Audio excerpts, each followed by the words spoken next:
with love and kindness. So for you guys that don't know me, my name is Madison. I live out towards Camden, the place that's like super flooded. I basically swam here. But recently, I wrote a lot of like heartbreaking shit because why not? But I actually was like, I want to stop writing about my ex. What the hell do I write about? I actually started living by myself a couple of months ago, and if you don't live by yourself or you're used to living with other people, it is quite a big shift. And I decided to write about it. So this is called What Lonely Is. I find myself bathing in the puddle of solitude that drips from the kitchen sink. Today I am thankful for my fridge and its soft sing-song soothing hum, for it spares me from listening to the silence that tends to grow when you live alone. I am not lonely. I spend most nights with my best friend, the couch. We spend time watching the episodes of MasterChef that we missed from a week ago. Thankfully, none of our favourites have been sent home yet. Sometimes I talk to the pantry. We have riveting conversations about how expensive lettuce is now, and no one seems to have measurements for just a single serving. So we spend some time doing the math before we start bickering with the stove again. Why does your flame always go out when I turn your heat to low? Now, that's a metaphor. For what? I don't know, but I refuse to believe it's me. I am far too good at simmering over the tiny flames that others light beneath me to be compared to the temperamental burners of a stovetop. Don't believe me? Ask the bed. I have lost count of how many times I've sat on this bed trying to burn away thoughts of those who do not think of me. My thoughts are like water. Want to know a funny fact about water? You can't burn it, but it can certainly burn you. Still, I set fire to my mattress most nights. Maybe I'm secretly hoping to awaken a phoenix rising from the ashes I tend to create in my sleep. I get too little of it.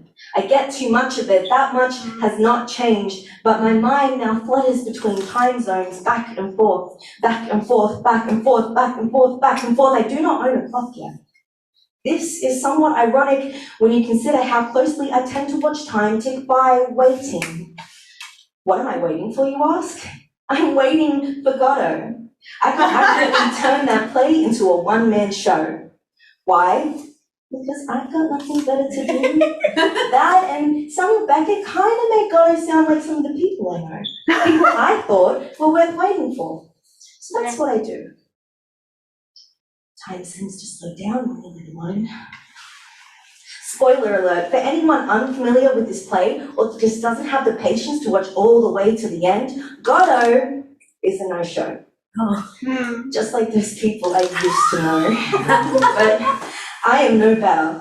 I make one-night stands at chess games with strangers. You can't play chess very well by yourself, so I've changed the game to a strangely successful dating tactic. Even men with the biggest of egos don't mind putting their money on the table if they think they're the ones that will be lucky in the end. Safe to say, they place their bets on the wrong girl. I beat them in almost every game, further proof that they were never a worthy opponent to begin with, which sucks for me because I was hoping for a challenge. But the only one I get is trying to find a way to politely tell them, I don't really feel like being disappointed by you twice in one day. Without coming across like a complete and utter bitch that just tricked a man into paying for her iced coffee, but what can I say? The price of living is expensive. It takes time and money to make a house feel like a home that you own. I'm still figuring out how to create that within my ever-tightening budget, but I finally got pictures printed of the ones I love. I reserve frames for those who know how to make anywhere feel like home. I read very far ahead. No matter how much I tend to wrestle with these lonely thoughts, seeing all my people and all the places I've been smiling back at me reminds me that there's a big world right outside my front door, and that home is more than just an address. I may live alone, but I am not lonely because I know that home is sometimes only one phone call away. and they are eager to see me again. So if this is what lonely is, this is what lonely is, then lonely, I will stay. Thank you. Easy. I just want to say thank you for the opportunity to be here tonight while that's happening. I'm coming from Darra Country, Box Hill, New South Wales. Actually, I'm going by my nickname instead of my social media name, Phoenix and Crow. But yeah, I say nickname because I have two names, Camillo and Donnie. And a bit more about myself. I'm a migrant in this country, been here since '91, and recently had a child. This poem is tracing back some of the ponderings of how I got here, because I often find myself looking outside my work window thinking, how did I get to this moment? So this one is called I Never Asked. I never asked for this. I never asked to somehow be born in the 21st century with all the joys and pitfalls of humanity, my inherited legacy. I never asked for this. I never asked for this. I never asked for the masses of missionary masters bringing their holy masses to convert the masses of 9,900 something God-delighted land masses obsessed with their melanin classes. I never asked for this. I never asked for this, for paralysis analysis, for the constant sock in my throat, for the thoroughness in my borderline OCD that goes from plan A to B and then all the way down to Z, 1, 2, 3, in case someone sees the fraud in me. Seeing me, seized in second guessing, restless, resting, doubting, fretting. I never asked for this. I never asked for this. For my fatherless, motherless father to reach farther than his widest dreams, to at 30 utter the name Father from his incredulous lips, the same lips that would whisper honey, baby, son, daughter, son, son. I'm here, I'm home, we're home. I never asked for this.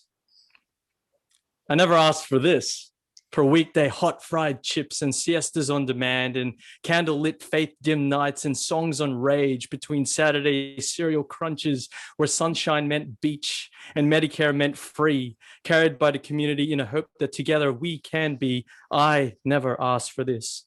I never asked for this, to scream for my God, with my God, at my God, and to hear nothing but silence with my questions, pains, penchant for insurrection against the asphyxiation of freedom, debilitation, then to somehow be held still enough to whisper, still enough to hear the subtlety, the spaciousness, and a maybe, an unknowing, a freedom, inviting the more knowing, a whisper to join the dance, to let go, to sink deep beneath my skin, beneath my bones, beneath my ego, and to find that there's something more, something there, something whole, something real, something beyond, something here, to know that I am not alone, to come home to myself. I never asked for this. This, the luxury to stand on asphalt streets, shaped, sculpted, lamppost lit, sidewalk paralleled, above soil, above clay, above God knows how many plans, histories, ambitions, aspirations, above fossils, above borrowed land of a dream that never fades. How could I ask for this? A gift that I could never earn, a gift that I could spend a lifetime to receive. Life never asked, never earned, simply is. This is my first poetry slam. I've done 2 open mics before, but yeah, a slam feels kind of different because the quality is right up there and it's all sort of energetic and punchy, and you all look very seasoned at what you do. I came with a 2-minute piece, but I found out that we got up to 4 minutes, so I'm going to start off with a piece that I didn't actually prepare for tonight, but it might be okay for it. So excuse the sort of roughness of it, and it's a little bit. Well, I should give a trigger warning also for potential strong language and strong themes of the sexual nature. Cassandra. Thrills I get when you hold me close. Oh, my darling, you're the most. I love you, but do you love me? Oh, Cassandra, can't you see? Genki goddess in cat-eye specs, clutching precious haul of books close to her chest, on her way home from Harry Hartog's, where she spent too much again. Too much money she never seems to have enough of.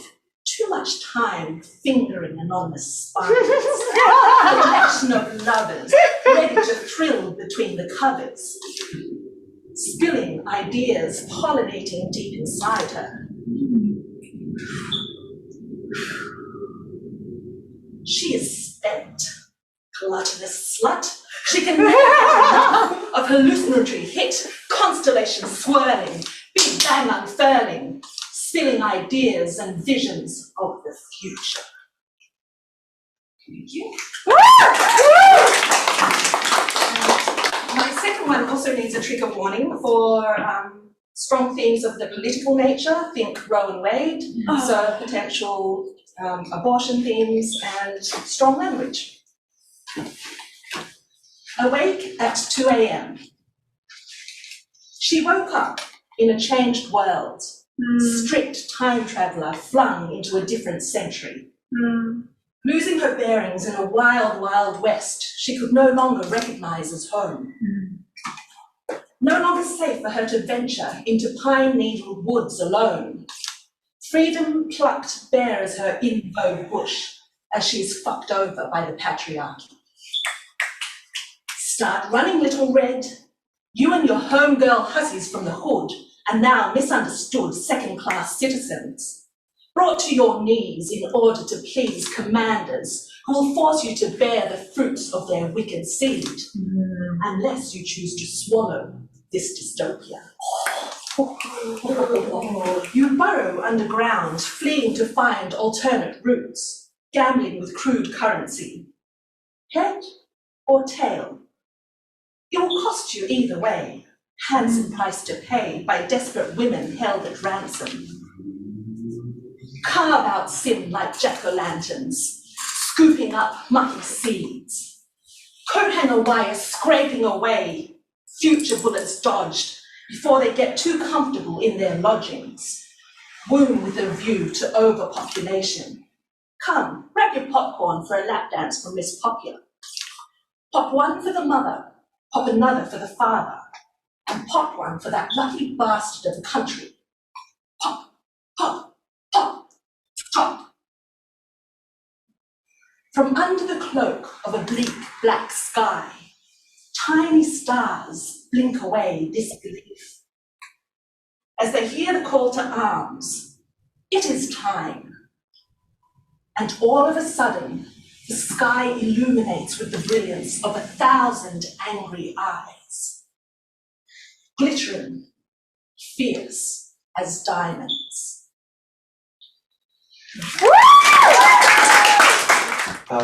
Yes. My name is Robin. I use they, them pronouns. And this poem is called I Am My Smile. Aww. It looks like this. For context. The best smile is one that isn't taught. But part of being queer is unlearning a lot of false teachings. We're taught what's normal, we're taught what we should be, we're taught how we're not what we should be. And we learn a smile that isn't ours. And with this smile, we take even negative affirmations as euphoria. The slight joy I feel at a perverted look at my legs, only to be met with disappointment on the incongruence of my chest and face. The mild euphoria I feel when an old partner contacts me again, knowing that at least I'm worth hurting more than once. The unexpected elation I feel upon being notified on Grindr that Translover69's I've met his strict criteria and will be moving on to the next stage of my application process, despite me never applying. But these are all teachings and lessons, and the smile is not taught. Our smile is ours, and no taught smile can be better than the one that is ours. The smile I have from my friends supporting me, The smile I see watching back my own silly Instagram stories. The smile I have right now being able to speak to all of you. Aww. That smile is mine, and that smile is my best. Okay. There's nothing quite as frightening as the thunder and the lightning, when all you want is peace and quiet and not some loud infernal riot, a cacophony of voices with their no win, no good choices for the one that you have always needed, in spite of all those times that you had pleaded, who turned away like you were poison, without a cause that you could see, without a reason. Left you alone and staring in clothes which you are still yet wearing, like some homeless soul or beggar man, surviving, doing what he can. A dog blacker than the blackest night is here. You need to make it right. And the lightning and the thunder strikes and the black dog bites. This one is called Living Within the Event Horizon. Mother was so bright, I mistook her for the sun. With her radiant smile that reached the eyes of all in her vicinity, some would chase, some would stare, and those bewitched would waft her praises through the air. Though no one could ever see the band of dirt formed around her body, it hula-hooped around as if she had her own gravity. Being swept around her meant seeing a ghost or two. It might explain why those who stayed were very few. At times I found dirt in my teeth or felt complete unreality, and I never felt warm, only a squeeze in my throat that sluggishly streaked my cheeks when anyone spoke to me. I always hoped the questions they were asking didn't notice. And with every question came something. Something was wrong, something nagged, something spouted gibberish and danced downside, inside through mother's words, screaming, "Wicked!" Something kneed me in my shins. Something flipped, lipping bleeps that came from sheep, and something called mother a bitch. Something new, something I didn't know. The closer I stared into every refracted memory, I saw light. It didn't emanate from her. Instead, it dangled, ensnared in circling debris, seemingly forgotten by their owners. With half-locked eyes focused on the floor, I like to believe it was an easy mistake to make. Not even a teen when I had rounded the wall that blocked the stairs from the living room and dining room, allowing for jump scares I saw. Like a star agonized and torn by a black hole's pressure, my sister crying, as mother towered over her, threatening through gritted teeth that she'll give her something to cry about. Mother's fingers twisted into her 7-year-old skin and left curved flickers of red next to yellow haloed purple-black voids. I may have gasped because mother promptly spun her head towards me, her face a flash of crooked rage. Averting my eyes and pretending to smile, I greeted her as if I had seen nothing at all. But she knew, I knew. Thank you. A day to remember sing these words in one of their songs. Remember when I tried. I never strayed too far from you, forever by your side, no matter what I was going through. But now I never know the things to say to you that help me prove that I'm still on your side. I never show just what you do to me. Guess I was always wrong. I hate this town. It's so washed up and all my friends don't give a fuck. Don't tell me that it's just bad luck. When will I find where I fit in? Strange, isn't it? Because they nailed it. How do they understand these feelings of loneliness, so intense, so overwhelming, so destructive? How they know the sense of loss, of losing someone who means so much, who you've been there for, but who turns their back on you in your time of need? Someone you'd fight for, die for, whose side you're on forevermore, no matter what.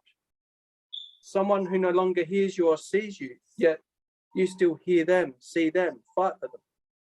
Oh, no, he's mentioned Strange, isn't it? How people can turn on you in a heartbeat, how they can forget every word they said, every promise made. One minute they love you, the next minute they poison you with their words and rip your heart out like it's a weed in their garden. And yet you continue to fight for them, stand by their side, love them unconditionally with no expectation of anything in return, because all is not as it always seems. And sometimes even those we know best can be fighting beasts and battles they don't share.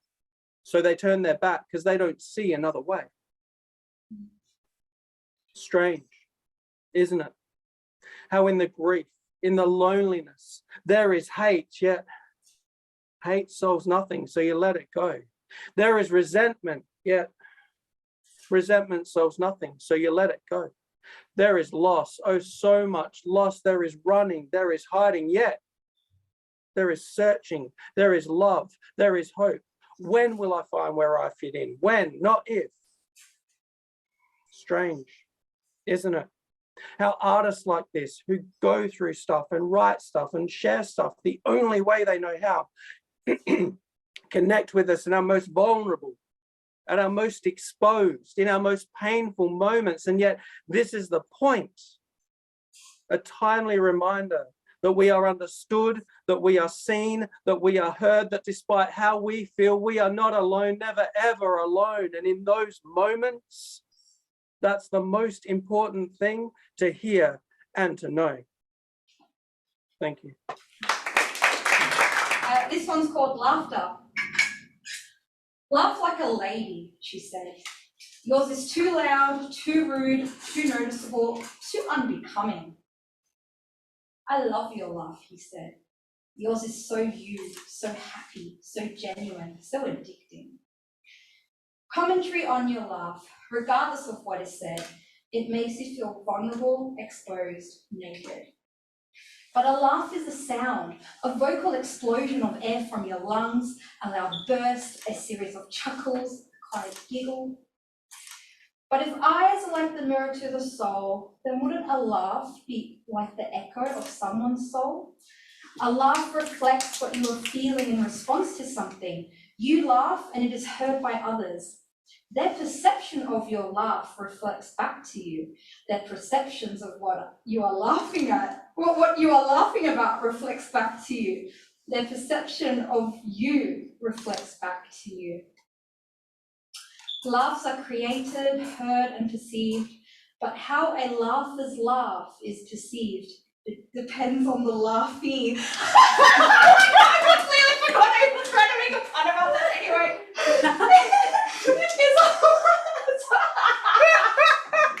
Is a laugh like a tree that has fallen in a forest? Does the meaning of its existence change if someone else is there to perceive it? When you laugh to yourself, others give you an odd look. When you laugh with one person or more, others smile, laugh, or take no notice. I take joy in laughing while sober in a group of intoxicated people. They laugh just as loud as I do and take no notice, uninhibited, uncritical, unforgiving. A laugh is not just a sound. It is spontaneous, instinctive, and expresses a kaleidoscope of expressions from amusement, mirth, pleasure, derision, or in some cases, nervousness. A sound that crosses language barriers, a sound that babies create before they speak, a sound that builds relationships, a sound that comedians and creatives measure their worth on. Should it really be questioned and commented upon? But how often have you ever questioned your laugh? Whether you laughed too loud or for too long, whether you should have laughed in that moment, how you could even be laughing in the first place, how you wish you could hear your laugh the way others do. I neither hate or love my voice, my laugh. It just is. So I don't care if you hate or love my laugh. It shouldn't matter. Just laugh with me.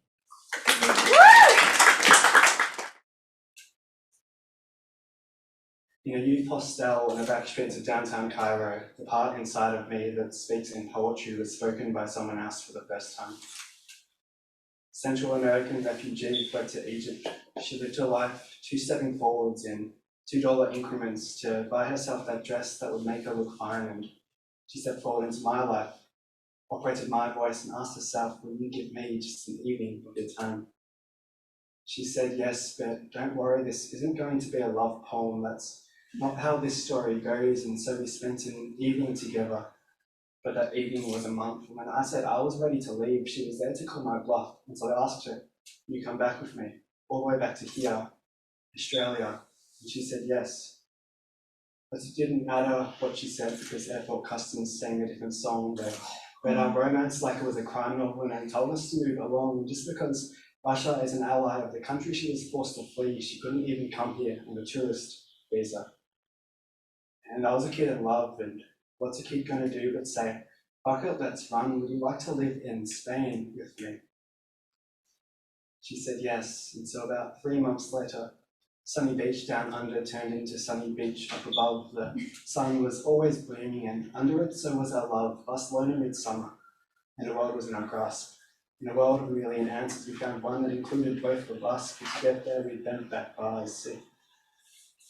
Tourist visas ran out, money running out, illegal apartments, rental buildings starting to fall apart. Those scars in my head came back. It was like they'd never gone. It was a pain that wasn't my pain. It was music that wasn't our song. Even now, the world still turns dark grey in my head. You know, whenever life is going wrong, it was then that I learned that depression isn't always the face of an enemy. It can be your own smile as you turn to the one person you know in the city and you tell them that they look amazing tonight. It doesn't matter if you mean it or not. All that matters is what it does to your heart.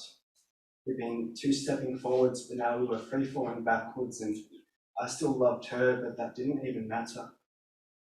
And in spite of all the darkness in my head, or maybe because of it, I was still a poet. And when things started turning south, those full stops found their way into my bottle when I started to draw them down. What was there to do but to write some lyrical into the space between our souls? I said, "Will you join me in an absolutely perfect day?" But it sounded more like, "Will you join me in one last perfect day?"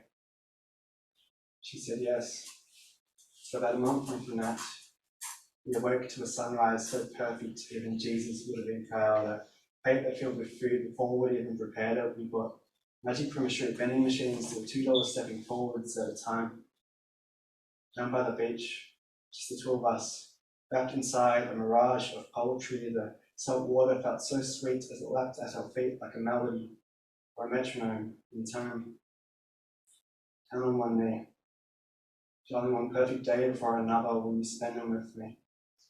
On life, however rugged down here to go, before together we'll be freed. It's a place that still wants us, where you and me can be. Tomorrow is meant to be even longer than today. Will you take my hand and spend it with me? She said yes. We summoned infinity in that year, and it led us.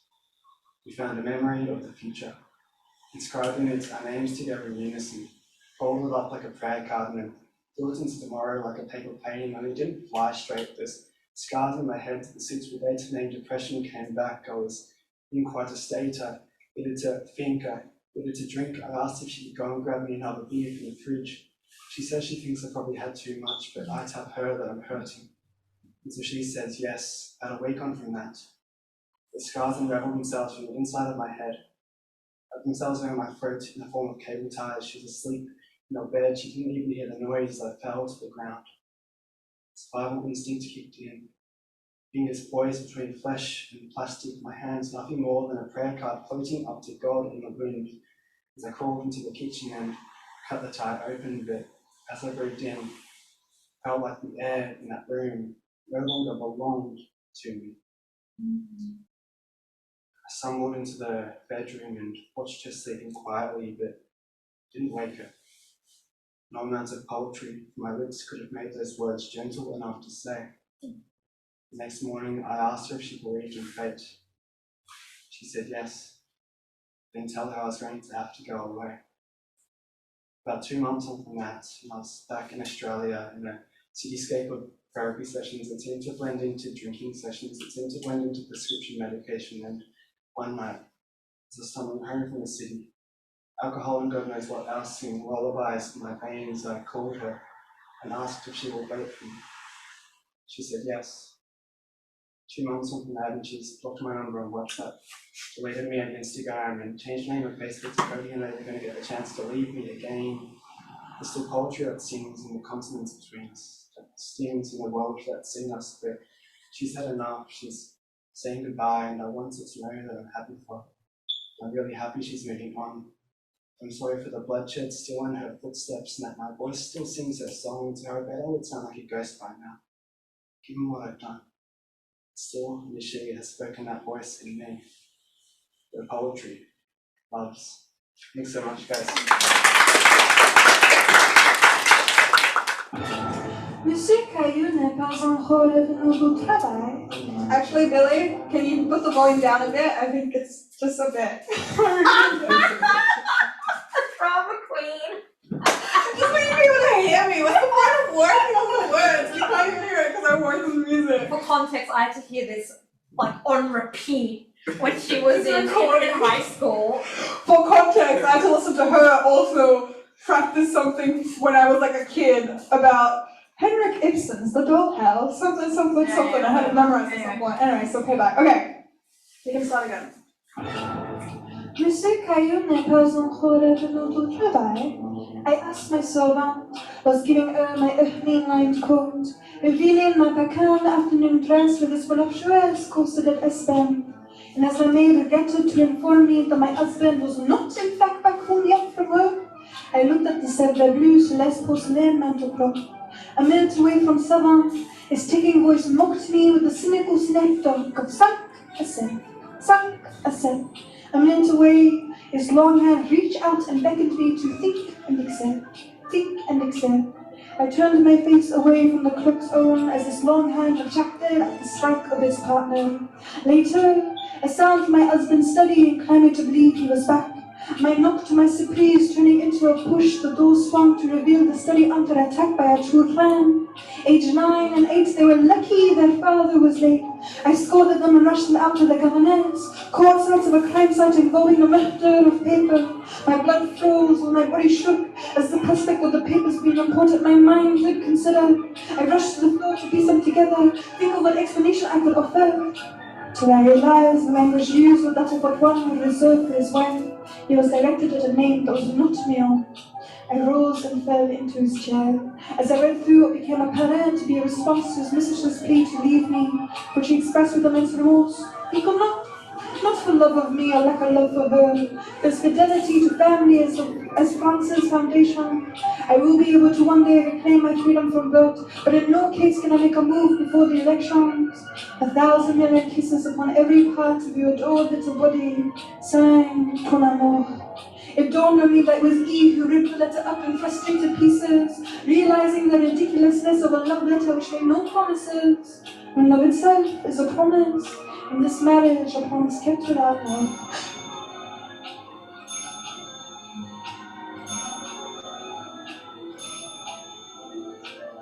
Startled at the sound of the clock striking at the hour, the servant greeting my husband at the door, I looked at the letter in my hand. Est-ce que je l'affronte? Do I confront him?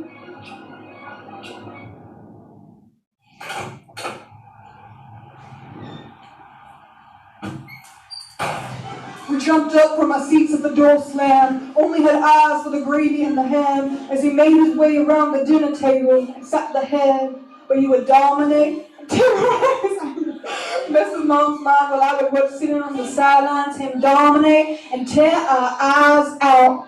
As if we had seen nothing when the memory was carved into us. We were just as much the pigs to the slaughter as the ham was for dinner. When he was done with his plate, we both knew she was next. He never filled himself up enough. He devoured and tore her to shreds. She never cried out, never let a shout escape from her mouth. Reading was her refuge, riding was mine. Knowing that she shouldn't feel the way she did, and that she didn't have to, that her sex was second to none, was the very belief we tried to beat out of her. A problem with no name, well, I'll give it a name, abuse. Even if we never laid a hand on her, abuse of her needs and desires, something more than this, than him, than me, than these four walls, something for her and for her only. The knowledge that she deserved that was enough for her when it wasn't for me. I rebelled that for I exist was hers in existence as she lifted on her knees, hidden beneath my sheets, hearing to take it silently. I asked myself, do I dare stand up against my father?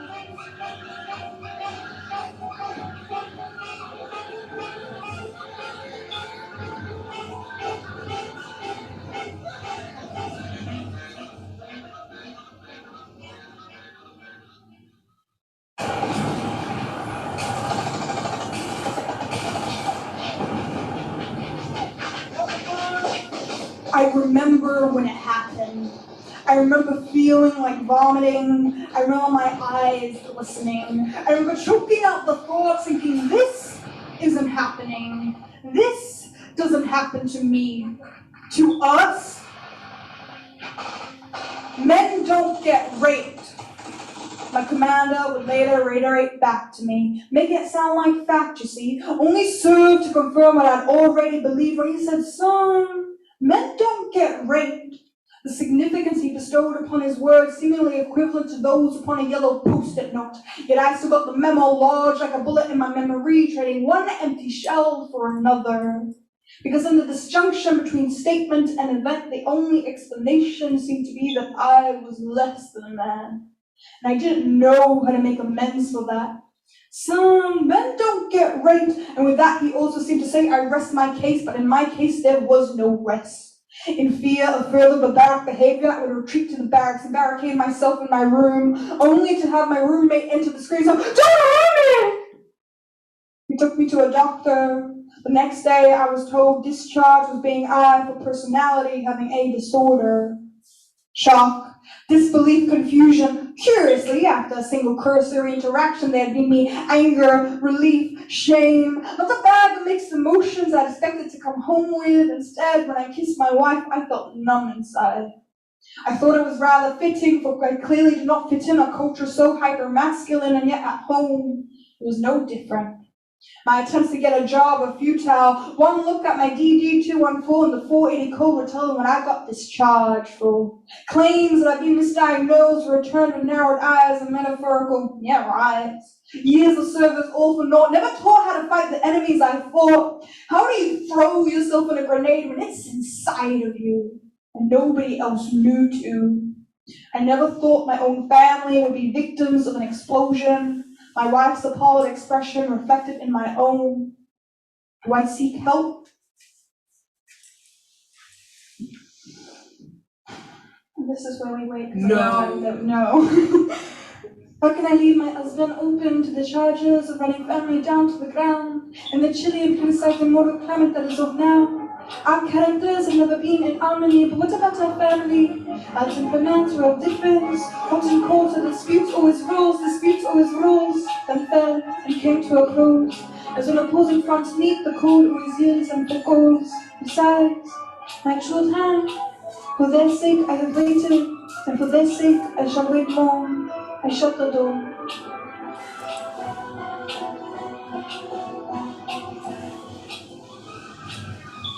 No. What could I possibly do? If I called the police come, he could easily claim there was nothing to see. It's not like I could match him with a fist. I guess in the end, I'm just a hypocrite. Besides, he's still my father, though I wish this was further from the truth.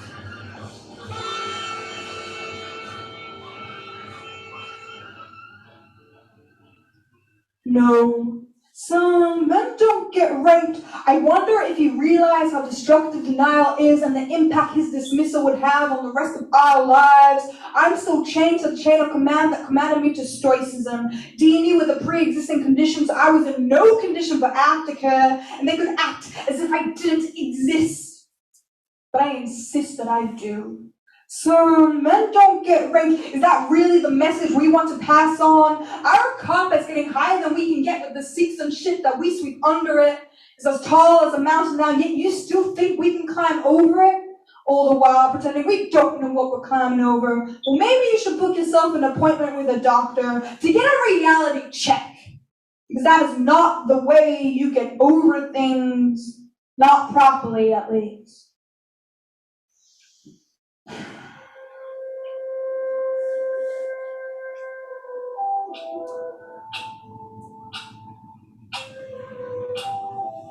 It was spring cleaning and I was clearing out. I walked into my husband. Bonjour, bonjour. Oh, Frida, don't put that away. And noticing the maid's hand around the mantel clock. Why not? It was a wedding gift to the both of us. Oui, but you've always quite liked it. Actually, I've become no longer fond of it. Excusez-moi. You were fond of it once before, you can be fond of it once again. Excusez-moi. You just want me to take it because you were never fond of it. Excusez-moi. We looked back at the maid, the clock in her hand. Excusez-moi. Silence.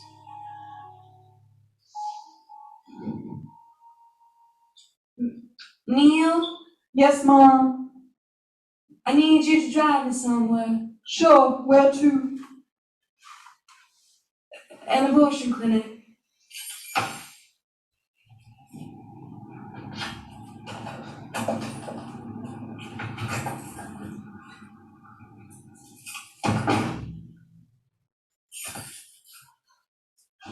Where the hell have you guys been? What kind of wife doesn't have dinner ready for her husband? Tell the wife that you're gonna get an abortion. An abortion? Are you kidding I me? didn't want another child. Abortion is illegal.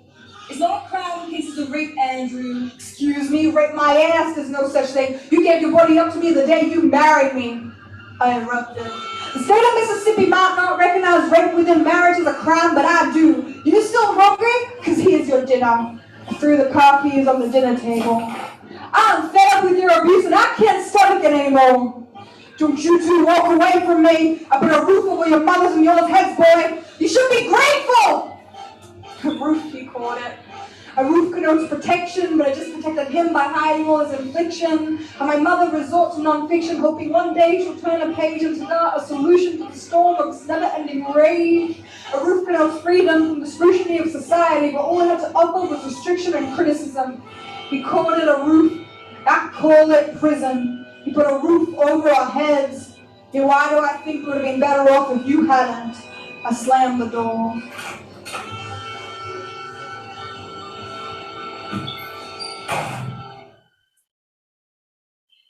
And this is me, stripping back the carpet. We encourage strength while simultaneously enforcing fragility. For subjugation is the only way this system can function. Our society shouldn't be of soulless soldiers. I felt cheated. Out of fighting for myself, fighting for my family, fighting for my country and humanity, but really, I was just given another war to fight. And poetry is my chosen machinery. Thank you.